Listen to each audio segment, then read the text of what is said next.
In the midnight hour, we keep it sweet and smooth.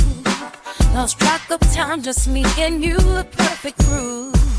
Fireworks between us, every touch a lullaby. This moment's endless, under starlit sky. No one's needed, just the rhythm of our hearts. Stay right here, we'll never be apart.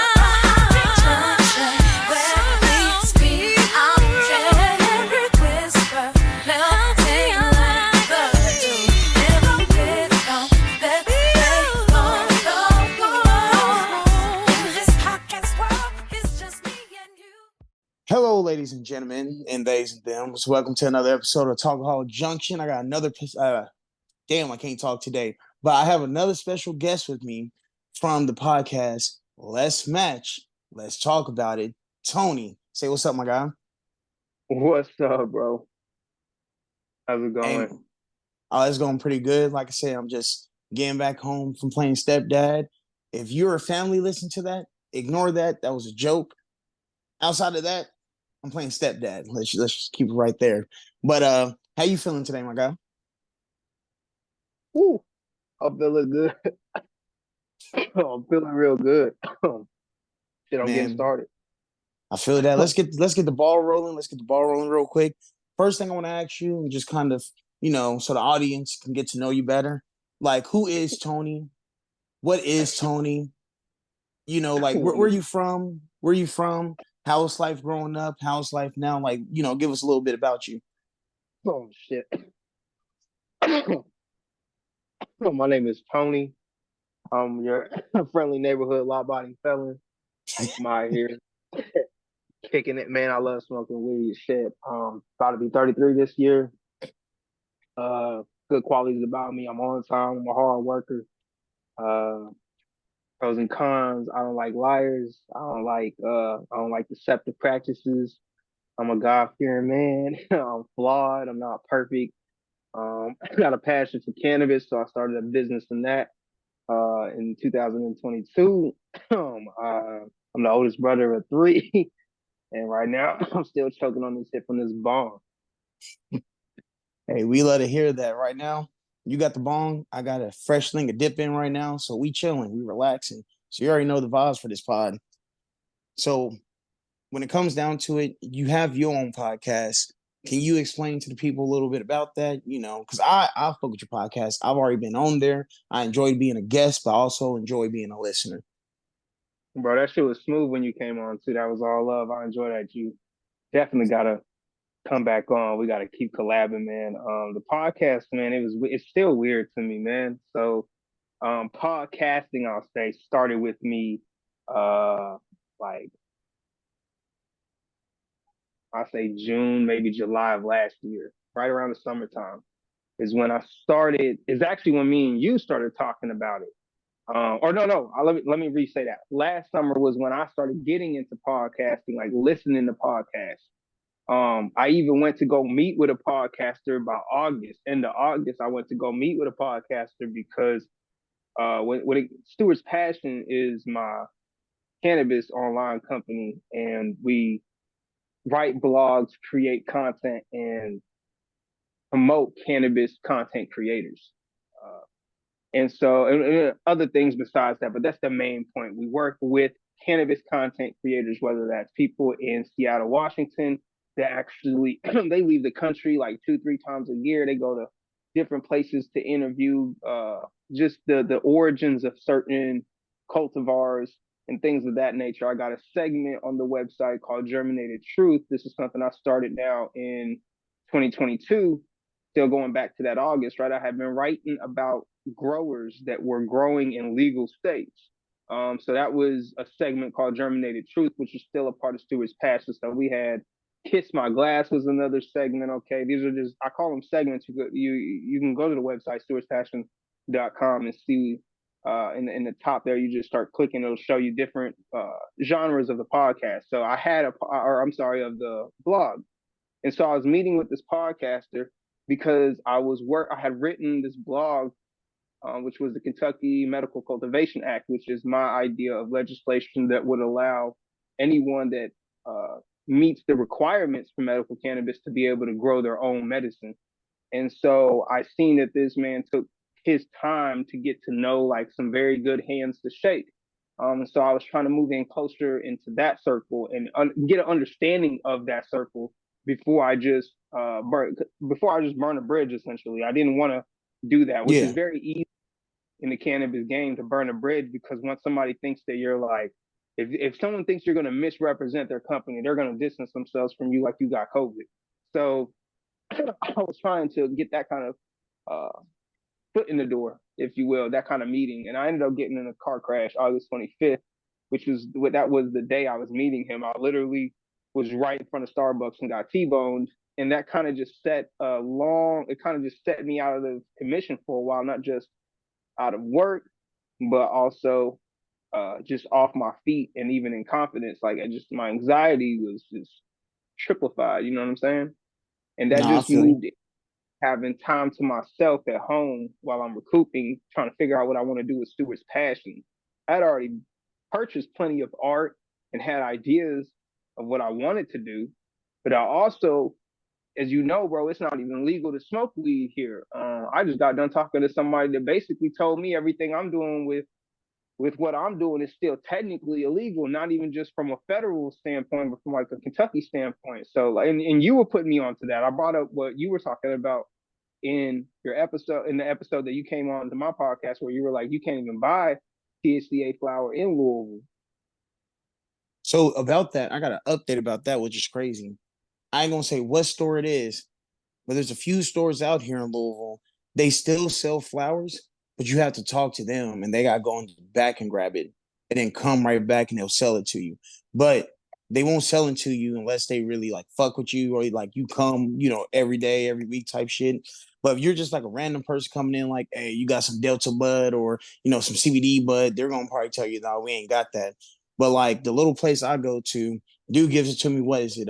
Pre rolls in the cans, whatever. And I just found out about it like, and for people that don't know right now, me and Tony already recorded this episode, but I got fucked over with Zoom, but it is what it is. But between the Zoom that we did and now, I just found out they still have bud. I believe it. like I said, I mean, so okay, here's what's funny, right? So the guy I was going to meet, I really can't remember his name right now. Yeah. And no state, I literally just can't remember any of that right now. We still to this day have not talked. He came all the way to Radcliffe to meet me. We still to this day have not even talked on the phone. Like in a real conversation, because everything was text message. It's crazy. I went to Starbucks on Thursday and he had something come up. And I figured that out like an hour into being at Starbucks. And then so we just rescheduled for tomorrow, which was Friday. And then he was already at Starbucks and actually he didn't like see the crash happen, but he heard the crash happen and seen the commotion outside. We still haven't Okay. talked to this day.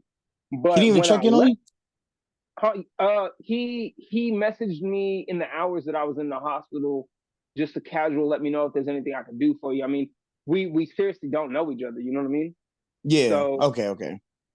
yeah, so like I don't know, man. Like I said, I had this art, man. I got the excellence, and to me, Stewart's passion represents luxury cannabis, and so I want to basically create an elite line of cannabis brands and company them all under one roof, if you will. Literally, like bringing them all under one roof once a year and networking and getting and pushing each other to the next level and kind of just because Kentucky, the way they're moving right now, actually since we did the podcast, I also learned like Kentucky is so against Kentuckians getting rich, it's sickening.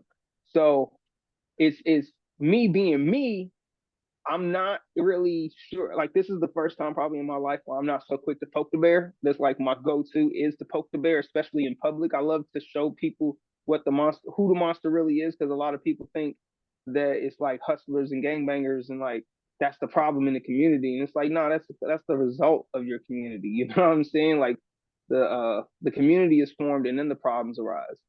And I'm not Okay. necessarily saying like gangbanging is a problem or it's not a problem. I'm saying it's a result of the community.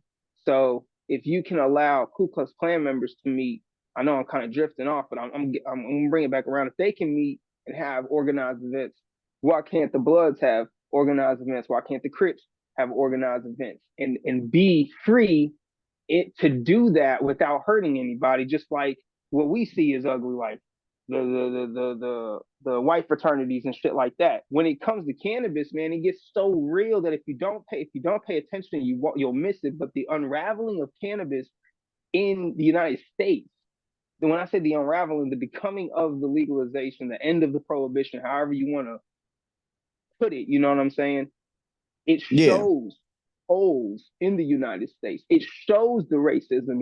It literally, like, they're not, if you pay attention to the way they legalize cannabis, it's like, I keep trying, I haven't yet found a way to really highlight how important it is that you peep this, because it's a once in a lifetime chance where you're going to flat out understand the lies like never before.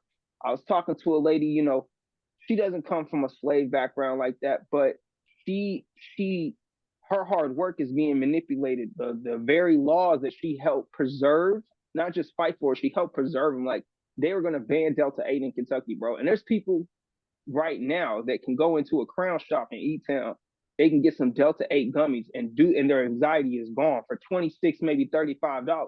And when you add that up, it comes with 20 pieces. I'm just saying, like, you get a 20, like 20 gummies in a box, and you pay something like $30, and you only need, let's say you are like an old frail lady, you only need half a gummy. So you know what I'm saying? That's 60 days of medicine right there. That's Gucci compared to if you don't have insurance, or even if you do have insurance, and you get what I'm saying? It's only Now I going to feel it. get harder here. It's only going to get harder from here, as far as how easily accessible it is, or the accessibility to cure one's anxiety, stress, or pain gets complicated through regulations. And the way they're doing it with cannabis is the same way they did with anything else in America when it came to trying to manipulate it to the point where it's not fun no more, where it's not free no more, and it's not good for the soul anymore. Like, they suck all the juice and the joy out of a personal growth experience.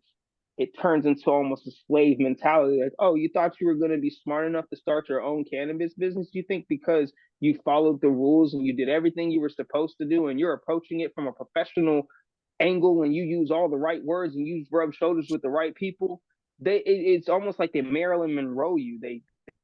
Well, I guess what I'm saying is, in America, if you watch the way they do weed, and you watch the way that they've campaigned against other things, they'll Marilyn Monroe, they'll pimp Yeah. the good people out of a job, that, or really out of a spirit. They'll pimp them right out of a spirit, because because the way that corporate greed works, it sucks the very spirit of freedom and very spirit of hard work and determination. It sucks it out, because it turns it into almost like a slave routine. Now you got benchmarks to make in every single way of it. You understand? And they Yeah. don't have to do it in a way that's so negronic anymore. They can do it even to, they basically Marilyn Monroe people. Like, here we have the Kentucky Moms for Medical Cannabis. Okay, now I'm only using this because of the femininity in it. Marilyn Monroe was a great actor, but she didn't know her worth. And everybody that did control any bit of her, they literally used her they womanized the shit out of her. You know what I'm saying? Um, she was making less money than anybody else, but she was working just as hard as anybody else. And now here you have this group of women in Kentucky. They worked harder probably than any other group in Kentucky to legalize cannabis for the state of Kentucky, so that not just their friends, but their family and communities can use cannabis without fear. You got to understand, like, when you're using it for anxiety, can you imagine having a problem with anxiety, and then the anxiety that comes with knowing your freedom's at a risk if you live next to, like, some Karen type of neighbor? And so the Kentucky Moms for Medical Cannabis, they've done all of this work, all this legwork, and what Kentucky has to, essentially done is look at them and been like, thanks for rubbing shoulders with the right people. Thanks for stomping hard and making groundwork, and really making grassroots community progress. We're going to go ahead now and you take all that sweat and tears and pour it over and water the lawns in other pockets that have nothing to do with you, that don't care about the stories that built the foundation that you've created. It's so un-Kentucky, it's sad, you know? And so that's why I say it's kind of like Marilyn Monroe in it. It's like they use this picture of hard work, this strong demand for equality and equal access. They took it and they were like, yeah, you're right. That's a good campaign that we should use for our pockets. And, you know, there was another podcast where I was talking about the way to move in politics.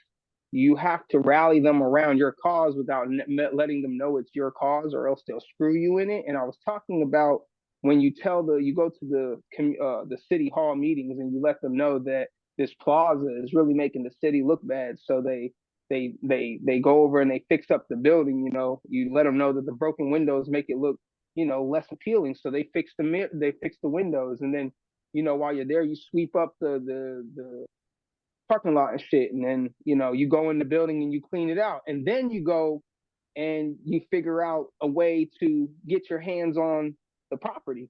But if you go and tell them first, and what I mean by that is you buy that plaza afterwards. You know, you get the city to build and clean up the plaza, then you go buy the plaza. Don't tell them that you want the plaza while it's dirty, because they're going to put all this red tape on and let you know that you have to put a dome over it, implode it, there's XYZ. asbestos, all that's on you. Yeah, yeah.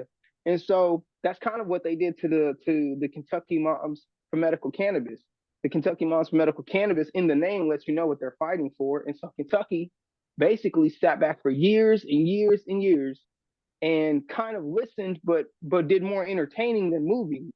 And now that they've moved in such a way that it's the only word I'll leave it with is disrespectful to the people that have fought for it. Because I've been to one meet. I'm not including myself in that. You know what I'm saying? I'm just now really starting to like get an understanding. Like I'm just developing an understanding, and that's what my podcast is about: is developing an understanding for the groundwork involved in cannabis, and then I try to digest that for the audience in a way that your everyday man can understand it, while also trying to inspire them to become a part of it. That's why I'm so like upfront with how fucked up it is sometimes, so that nobody that ever would dare get their feet wet in the cannabis business due to listening to my podcast should be like sidelined, you know? No, I get it. I get it. And with everything, because like I said, it's funny how you brought all that up. Because I was going to ask you about the past and the present and future of cannabis. You pretty much answered present and, you know, past. So if everybody was to listen to what you're saying, or like other people that have the same mindset as you, what do you think the future of cannabis will be like in America? And then at the same time, vice versa, if they don't and they just kind of keep the same routine they're doing right now, what do you think will happen? Like, I guess what's the positive and the negative outcome of the future of cannabis? You got to be proud to be an American when it comes to cannabis and the way legislation is rolling out. You're going to have your state. We could possibly 50 years from now, there could be 10 states that still will not legalize. You get what I'm saying? It'll be 50 Yeah, years from now that there's still land you can go to that you ain't got to worry about no potheads. You can call the cops on them if you don't like them and get them arrested if that's still like fucking boring ass hobby. You know what I'm saying? Um, I don't see a point where I think even federally it's gonna go legal, but I don't think it's ever gonna federally be decriminalized. I don't think that's ever gonna happen. Um, it well, it's not really how I want to say that. The way I really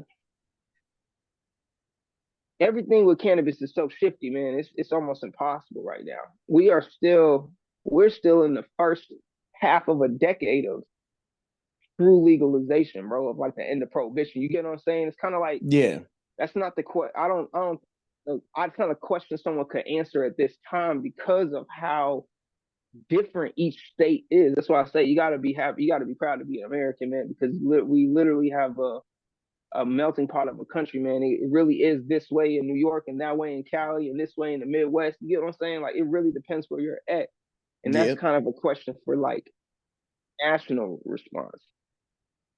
I got you. I got you. Because I know over in Oregon, they decriminalize every single drug. And in my opinion, they should have just started off with marijuana and then worked their way up, because now it's a shit show out there. You got people overdosing and fucking, Well, they you know, strung out. in the middle of the street everywhere. But you know, if it was just cannabis, I don't feel like it would have been an issue, if that makes sense. I mean, they ended it. It's not like that no more. Yeah, well, they did end I it, mean, but the when I bill won't like that go no in more, I mean, effect. And um, I was yeah, yeah. The bill don't go effect until when? next year. Okay. So until I next mean, year, you're gonna have people out there just kind of just doing whatever.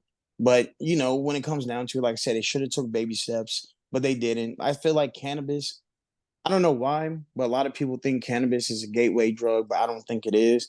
I think you know there's different things. Like most of the people I know that have tried, you know, let's get to the harder stuff like coke and then like you know Molly. It all kind of stemmed from alcohol. If I'm gonna keep it real. At least the people I know. Everybody that does cannabis, yeah, smokes because weed, they just all chilling. companies stuff. Say that one more time. Yeah, I said you're right because it all encompanies each other. I mean, I don't know too many people that would do cocaine that would over sudden just leave because alcohol they don't do alcohol. You get what I'm saying? Like alcohol been at the party. You got more people that actually you probably find more parties with cocaine than weed because cocaine don't leave a smell behind. You can do cocaine in a hotel. You know what I'm saying? You can do cocaine in the backyard, and the police literally could live the fence over.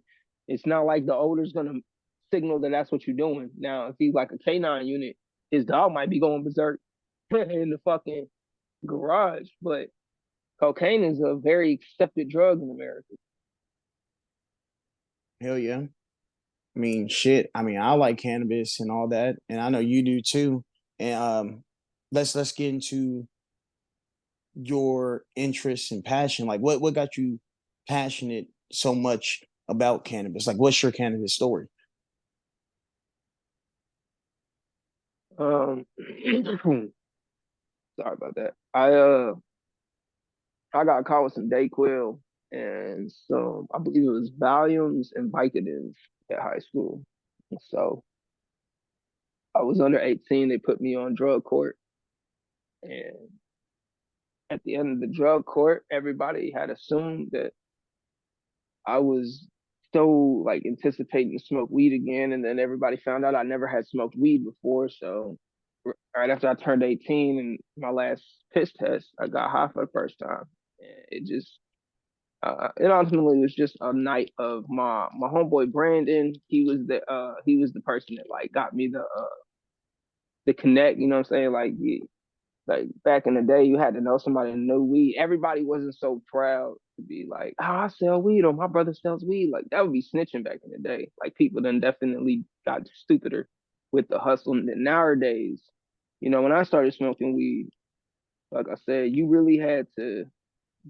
had to get to know your plug. It all started the same for me. I had two main plugs here that I'll keep it like that in the same city I'm in now, even when I was 18. One I worked with, and one was the first guy I ever bought weed from. And now I'll say the first guy I ever bought weed from skimped the shit out of me, and I didn't even know it.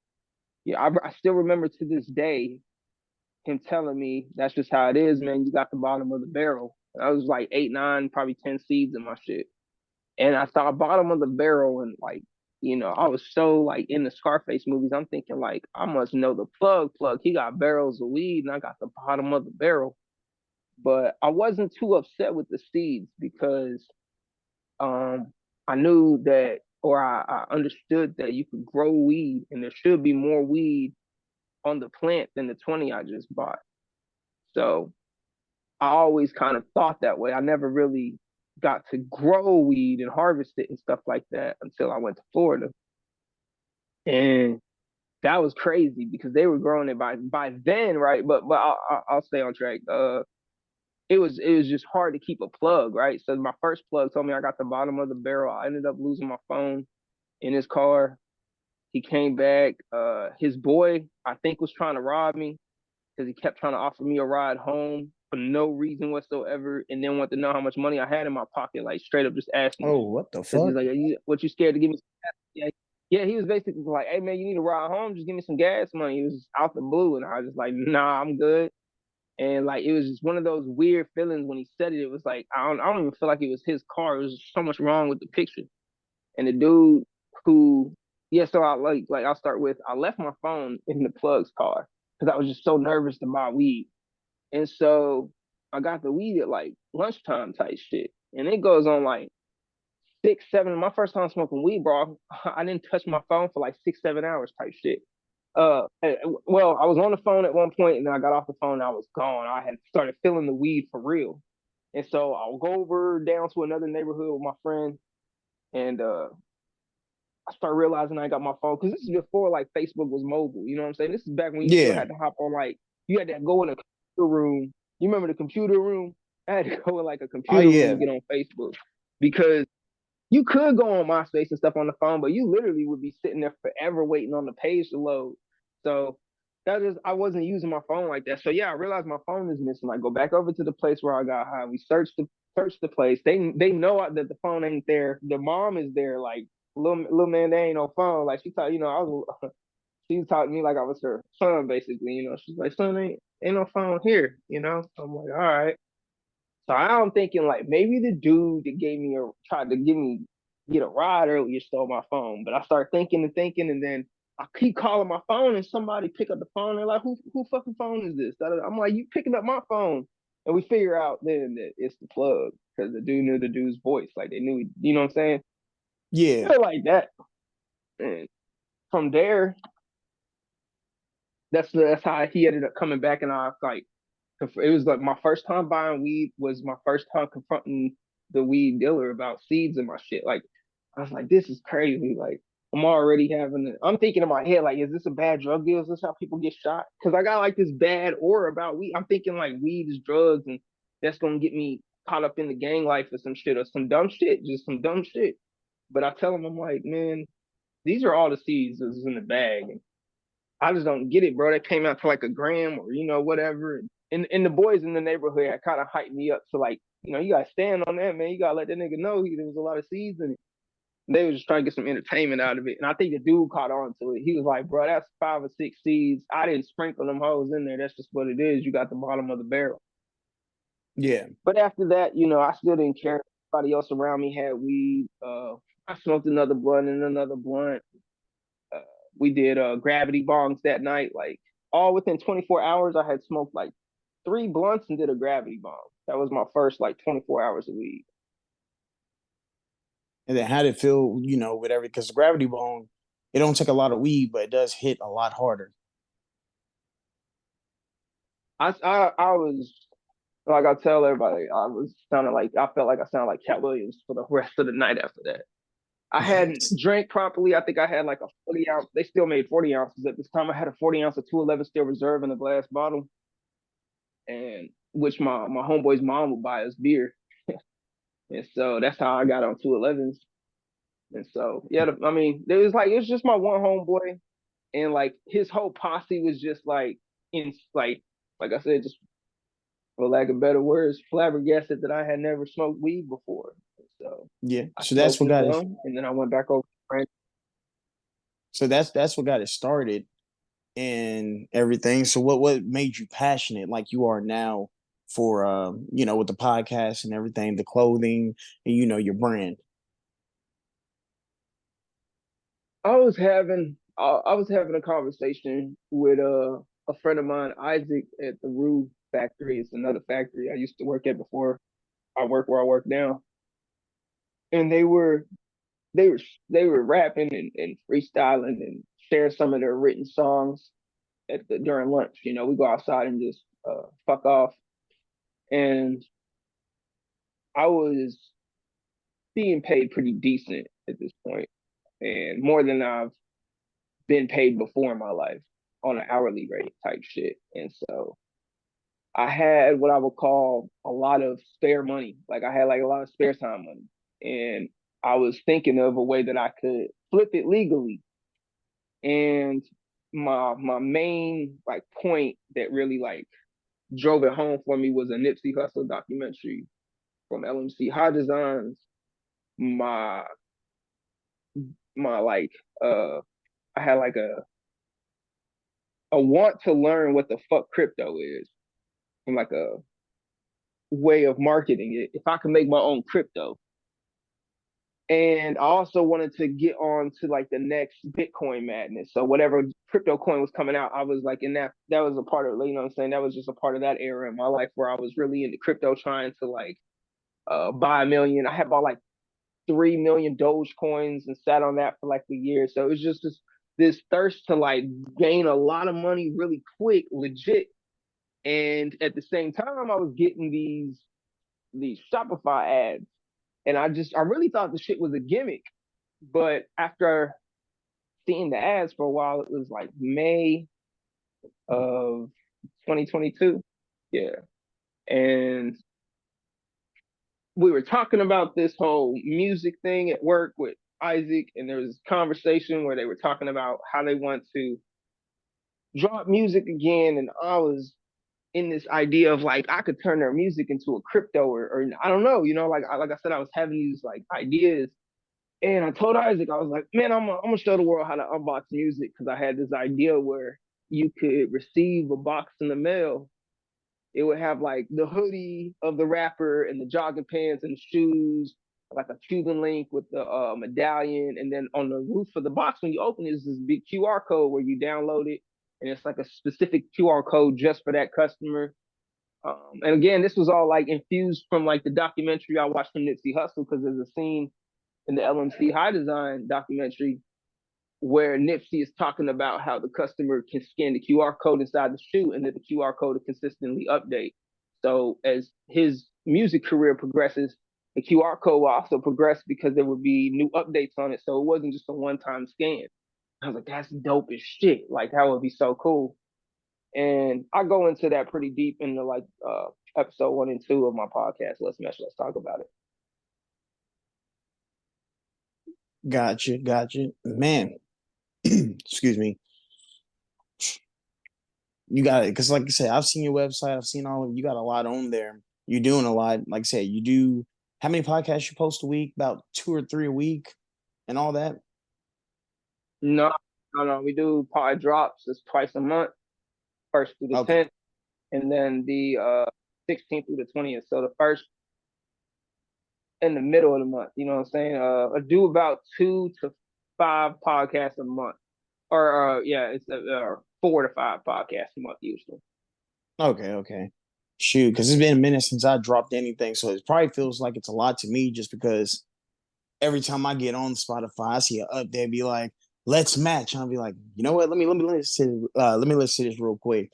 Like I said, and at the same time, I'm at the point where, you know, I follow you, so I get the notifications whenever you drop something. I feel like I get a notification all the time whenever you drop something. But like I said, because you're consistent about whenever you drop something, and I love that because that's what a podcaster needs to do whenever he wants, to get his stuff out there.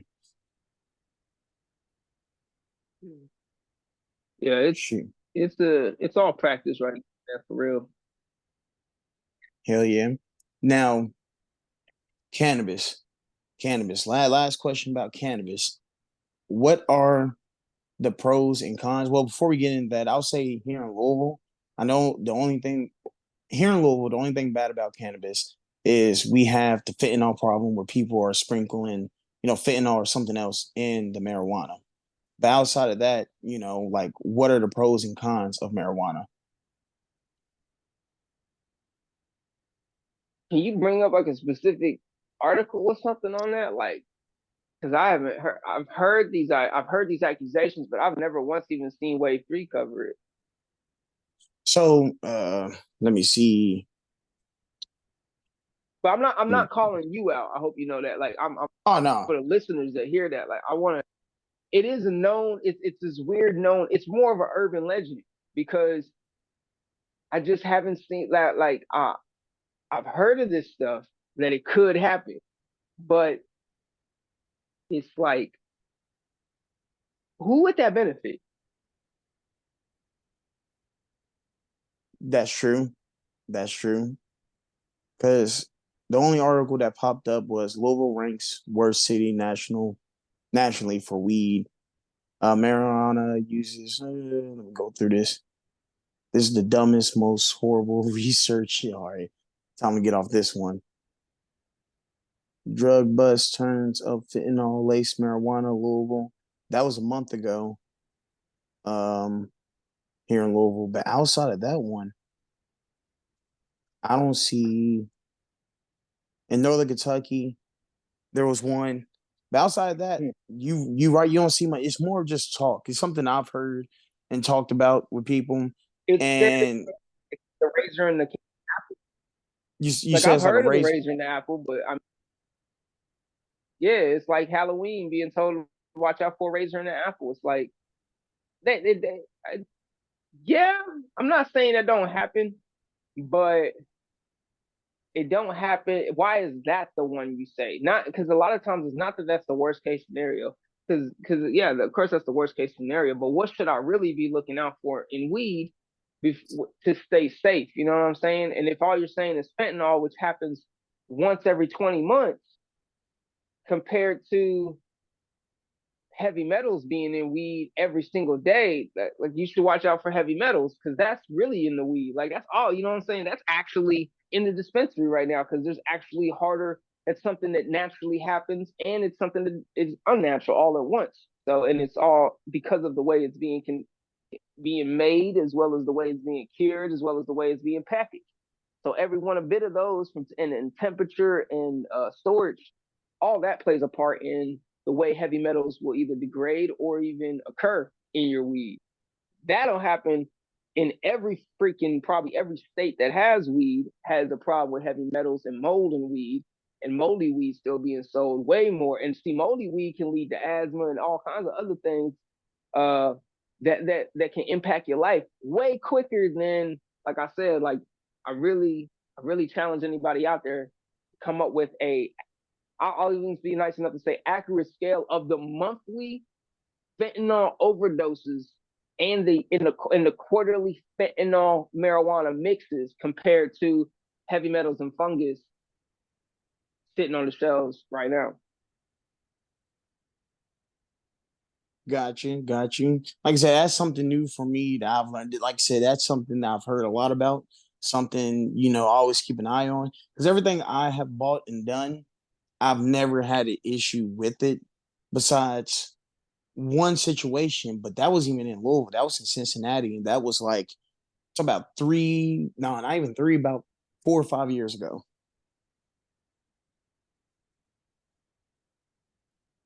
Well, what do But you do? What do you consume more of? Are you more vape? Are you more edibles? Or are you more flower?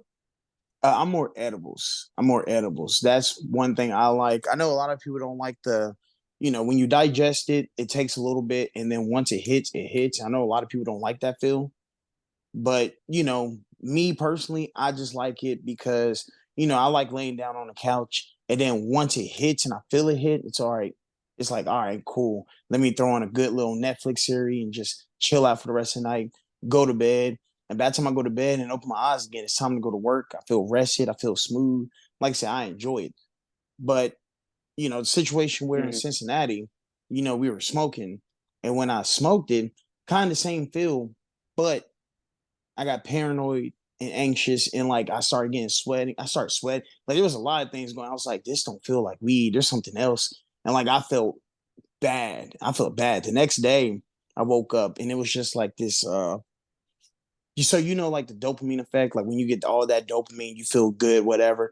And like the next day you feel like shit. It's kind of was like that, where you get the opposite of results after getting too much dopamine. And like I just felt bad, didn't want to be bothered, didn't want to talk. And like I didn't get out that slump for about a week or two. But that is the only scenario I've had messing with marijuana. Only one. And I started smoking, let's say off and on since let's say like 17, 18, something like that. Not a lot in high school, but a lot in college. And then kind of stopped a little bit after college, but then picked it back up. So it's a good amount of stuff I've took, but that was the only experience I've had where it was like, yeah, fuck this. I mean, when you want to talk moldy marijuana, just to stay on the topic of like what to look out for, it's a Yeah. lot harder to sell moldy marijuana buzz growing on it than it is to take that fuzzy, moldy marijuana and just throw that in the back to the chocolate bar, because they're never gonna see that. True. True. I didn't think about that. Because when you do that, don't you gotta cook it, put in the oil, butter, or whatever, and then put in the yeah, that makes okay. So you'll By never the time you notice. get it, you got moldy and moldy, and yeah. I mean, I'm not saying that companies are doing that on purpose or not doing that on purpose. I mean, you definitely got your companies that's in it for the money, and then you got companies that swear they're in it for the right reasons, but they're so unexperienced that the unexperience transfers into unintelligence. So you get these bad mistakes getting made. And so Yeah. uh unavoidable. That's the important. You know what I'm saying? They're avoidable mistakes. Yeah, it's just And I'm human flaw. talking mainly with the yeah. I mean, there was that and arrogance too, because the Emerald Cup last year, there's strict guidelines on being a judge for the cannabis cups. And for whatever reason, the specimens of testing by like the panel got brought home. And therefore, like, I'm throwing out a very random number now. This isn't the actual number, but something up 62, 65% of the what should have been qualified contestants were disqualified for mold being in their sample. But what I'm getting at here is that by the time they made it to these people that had these specimens, they had already passed the mold sample 2 or 3 times. So the question then became, where did the mold come from? And that's when they had to admit, oh, we took them home in an unsecured location where, this guy might have his house at 80 degrees all night and stored his stuff right next to the vent. There's no telling. You get what I'm saying? So just human arrogance and flaw and just not thinking and experience, all that stuff just overlapping each other leads to uh, somebody smoking some harmful substances. Gotcha. Shoot. Like I said, and that's one reason why I love talking to you because you do give me more information about marijuana and make me, like my views ain't going to change. I'm always going to think marijuana is a positive thing, but you put more knowledge into it, and I understand more. If that makes sense. No, for sure. For sure. I mean, like Shoot. I said, kind of podcast is, man. The podcast I do is honestly learning more and more. I'm just gathering information right now. It ain't no, I'm not trying to be a teacher or persuade anybody to do anything else. I'm trying to get a true understanding from the mouths from out the mouths of the very people doing this stuff, so that when I do finally come to a final conclusion of how I do certain things or I do form relationships, I know what to look out for and I know what to have a better understanding of the game. Shit. I feel that. I feel that. Well, shit, nigga. We're about to wrap this up real quick, but you already know my favorite thing to do is doing the questions at the end, the random ones. And since we did the last one and that kind of bombed, and we had to redo this one, I made a special list for you, between 1 and 10 for you to answer. I think more your cup of tea. Oh shit. Okay. All right, so go Let's ahead and go with pick a number between 1 and 10 real quick. 4. 4. 1, 2, 3, 4. Um,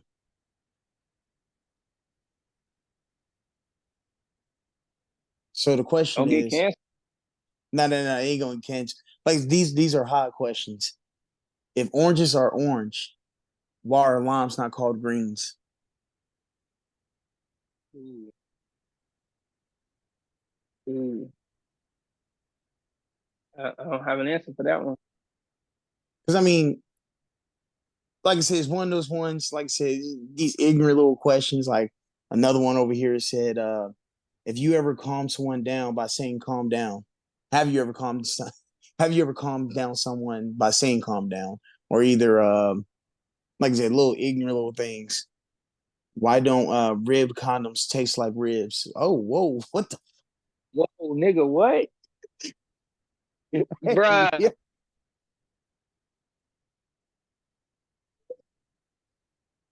I didn't see that one. My bad. Shit. But Hey, and that's one thing we also gotta get to is what are some things you want to drop, you know, for yourself? Like where can they go listen to you at? Where can they go shop? What's your branding? Let these people know what it is. Man, y'all can find me on Instagram, Stewart's Passion, Twitter, Stewart's Passion, Stewart'sPassion.com. Check the website out. Basis of it all is that we all know somebody, or a colleague who's homegrown cannabis. I think we all know they need to be locked up for that shit. I think if we all come together, we can change the narrative and all that shit. Come on the podcast, smoke with me, tell me, talk about whatever you want to talk about. Hell yeah, hell yeah. Shit, I feel it, man. And is there any last words you want to tell these people? Something inspirational, something funny, anything you want to leave off with?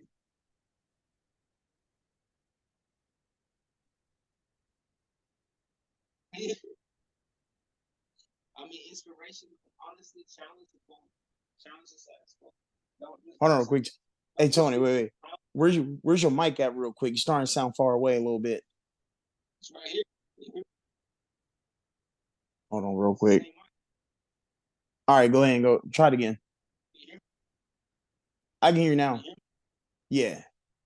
I mean, as far as anybody listening, that's what they should do.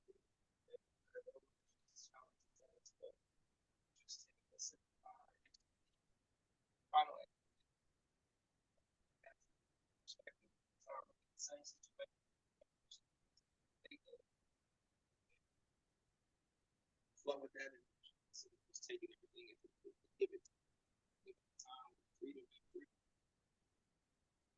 A lot of laziness getting rewarded, and that makes it harder to keep going forward, giving 100%. See somebody giving 10%, they get 100% benefit. Yeah. Your time,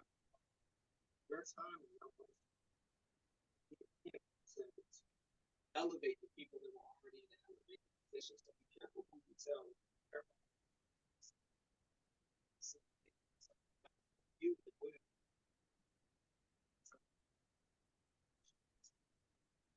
Shit.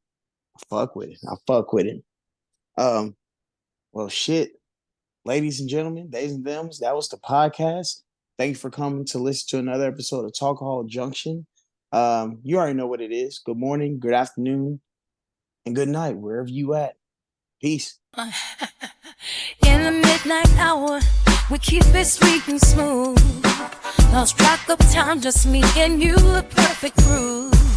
Fireworks between us, every touch a lullaby. This moment's endless, under starlit sky. No one's needed, just the rhythm of our hearts. Stay right here, we'll never be apart.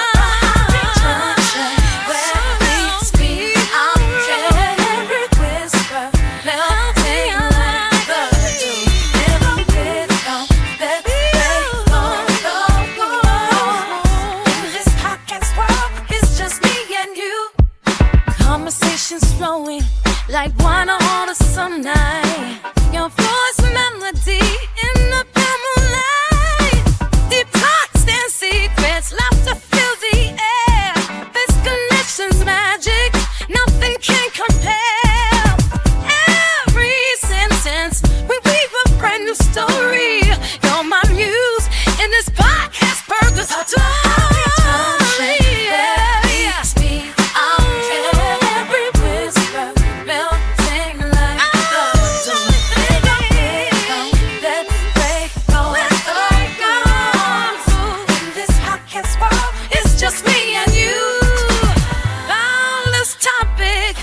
Passions intertwined.